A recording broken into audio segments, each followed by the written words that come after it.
Don Mafia, we have some breaking news / some fantastic news. Say, for example, that you were scrolling through Twitter recently, you might have just seen the news break. Ed Oliver's charges were entirely dropped.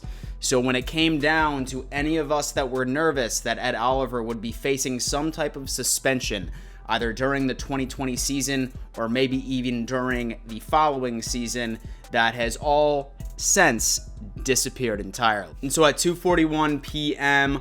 on July 2nd, Mark Berman tweeted that Houston attorney Gary Patterson says all charges against the Buffalo Bills defensive tackle Ed Oliver, stemming from his arrest May 16th in Montgomery County, are being dismissed. And so right as everyone know, back in May, Ed Oliver was arrested for a DWI and unlawfully carrying a weapon. And so I'm sure a lot of you remember that I did put out a video once it did actually happen, and there was certainly a lot of questions, right? Number one, he is from Texas, and legitimately, ladies and gentlemen, everybody in the state of Texas has their concealed weapons permit. At least 70+% of them. It's just the way of the Southeast. Hell, you know that your boy lives in the South, and I happen to carry a gun in my car at all times as well. The only time it ever becomes illegal is as if they were intoxicated. And so apparently officers thought that he was intoxicated, but this is actually the statement from Montgomery County. The charges against Ed Oliver are being dismissed by the district attorney in Montgomery County for lack of evidence. The blood results came back and they were totally negative. He had no drugs at all in his system. So everybody knows it's not the attorney that's getting him off.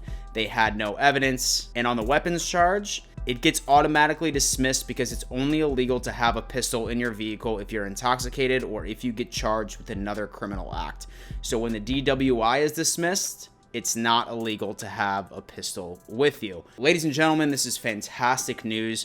And so don't get me wrong, we know that the Buffalo Bills have a shit ton of depth within the defensive line. But if you look at the progression that Ed Oliver made just in his absolute first year, any type of suspension would sort of damper his performance, in my opinion. So now it's looking great. It's looking for the fact that Ed Oliver, as long as he can avoid injury, knock on wood, he's going to have a full 16-game season, and we're about to have our defensive tackle in the spotlight, baby. That's just it. Don Mafia, that was just a quick little update. I certainly hope that was helpful. Do me a favor, leave a comment. What are your thoughts on this? Do you think that this was fair? How relieved are you? Please leave your thoughts. Besides that, Don Mafia, thank you again for tuning in, and above all else, let's go Buffalo.